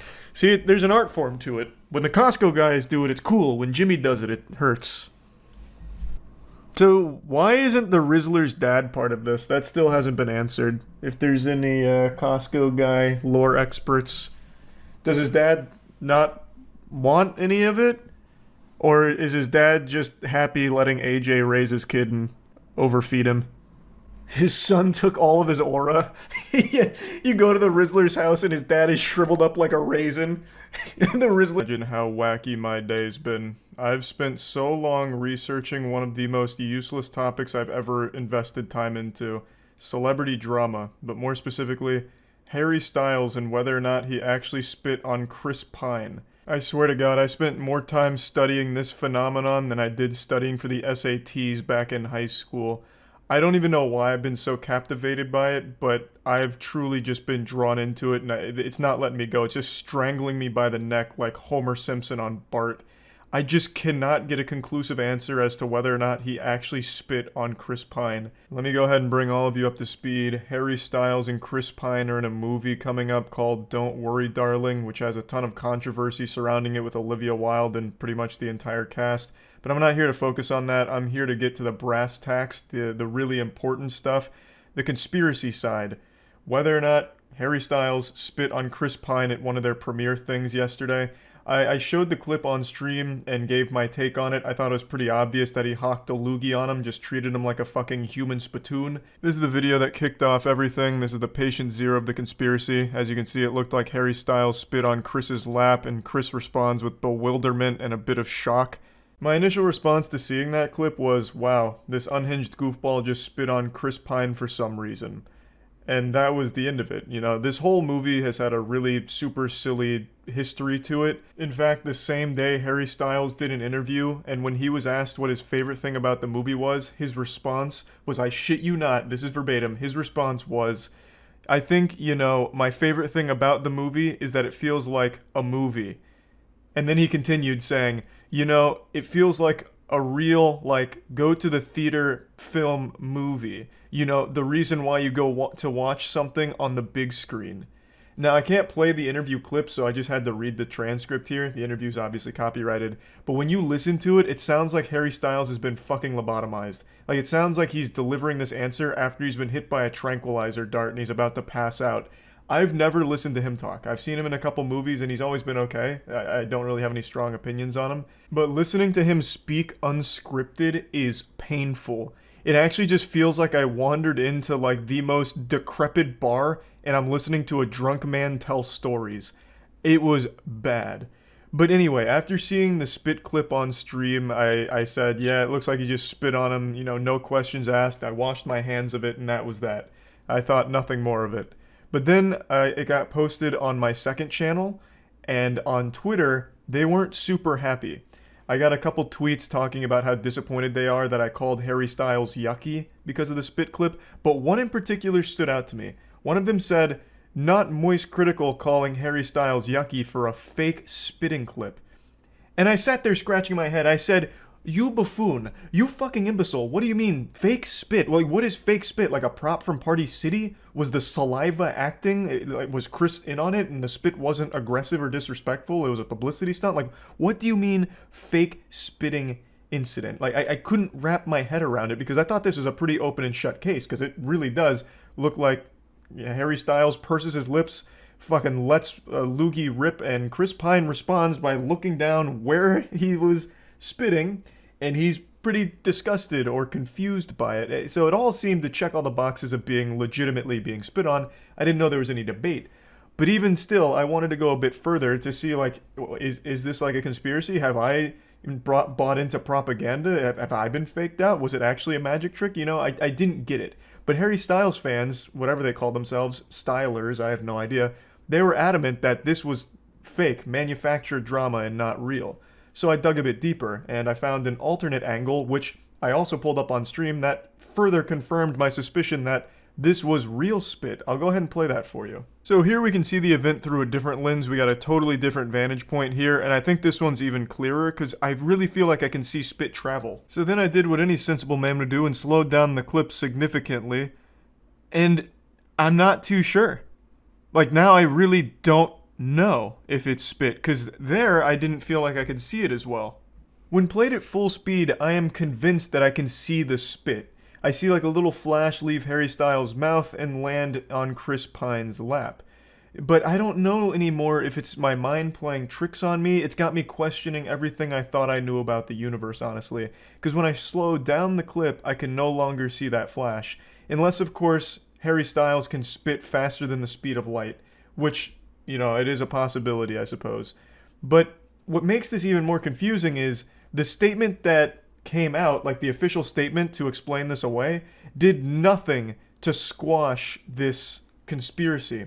Because if it's not spit, then why did Chris Pine react that way immediately after the spit would have landed on him? You know, like, nothing really checks out, but here's the official explanation. This is a ridiculous story, a complete fabrication, and the result of an odd online illusion that is clearly deceiving and allows for foolish speculation, Pine's rep said in a statement to Variety. Just to be clear, Harry Styles did not spit on Chris Pine. There is nothing but respect between these two men, and any suggestion otherwise is a blatant attempt to create drama that simply does not exist. This is a dog shit response. I'll just go ahead and give Chris Pine's rep a little free advice. In order to, like, actually squash these rumors, you needed to explain what happened. Because clearly something happened. Chris responded to something. There was some stimulus there that Chris looked down and then had, like, a confused moment there, you know? So you needed to explain it, which you didn't. You just called everyone fucking stupid, basically. This is ridiculous, and it's an illusion. Even though it's not an illusion, like, it's a video we can all see, and it's a little fishy that Harry Styles does something weird with his mouth, and Chris Pine responds to it. You didn't explain anything. You just said, you guys are wrong. Source, trust me, bro. Like, that's it. That's not super helpful here.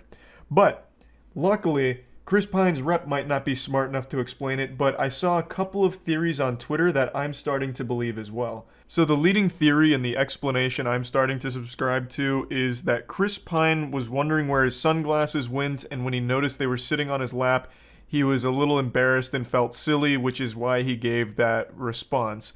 And that's a mistake we've all made, like we're looking for something that's right in front of us, or we're looking for something that we're holding. You know, like sometimes I've made the mistake of trying to find my phone, and I'll turn the flashlight on my phone while looking for it, and then I feel like such a fucking idiot when I realize, oh, it's in my hand. And then, you know, you have that eureka moment where you feel stupid and you have like that kind of response.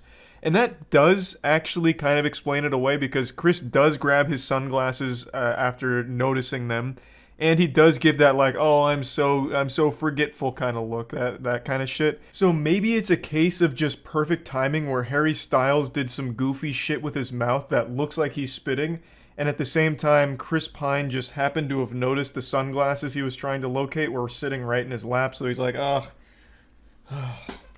You know, like, oh, I found them. They were right there. I'm so dumb. That kind of shit. But I'm not 100% certain either way. I've spent so much time rewatching these clips. It's fucking crazy. And I still can't fully decide which I believe. I think it's most likely that he didn't spit on him and it's just his reaction to finding the sunglasses he was looking for. But I also don't think it's impossible that he truly did just spit on Chris. There's been so much drama on this movie. Like, I wouldn't be shocked to learn that these two have animosity between them and he just spit on him just to fucking assert dominance and disrespect him publicly. I think both are equally likely, though I lean a little more towards it just being the sunglass thing. But anyway, just wanted to talk about it since I spent so much time researching, showcasing my journey to pole dancing godhood. In this video, you can see the genesis of a legend and the birth of a prodigy. But with this birth, there's no amniotic fluid, just crusty dollar bills. And now I've truly ascended. I've purchased a stripper pole for my own house in order to practice forbidden jutsu, and I've come up with remarkable maneuvers. But in posting that video yesterday, I learned something. I'm not considered the cream supreme of pole dancing on YouTube. That title belongs to two men, Markiplier and JackSepticEye. So obviously I'm not going to take this shit lying down. I challenge you, Markiplier and JackSepticEye, to face me in the pole dancing Thunderdome. Do you have what it takes? Are you man enough to spread your cheeks on the stripper pole? 'Cause I know I am. Let me introduce you to my signature move, the spinning goatsy. Here, hold on, I'm gonna spin you. Oh, my ankle, hold on. Come on. The spinning goatee. Spin, give me like a big, oh my god, I'm moving. Oh yeah, you're moving by yourself. On a real pole, you'd be going 100 miles per hour right now. Yeah, give me a bigger spin. All right, I'm gonna get you a few twists.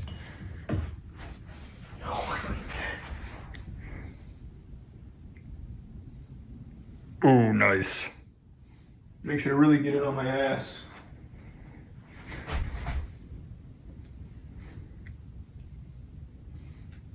Wow. Oh, I'm so dizzy. You tinkle in your britches a little bit? Yeah, I don't blame you. I'd be afraid too. I'm Leonardo da Vinci, and the pole is my canvas.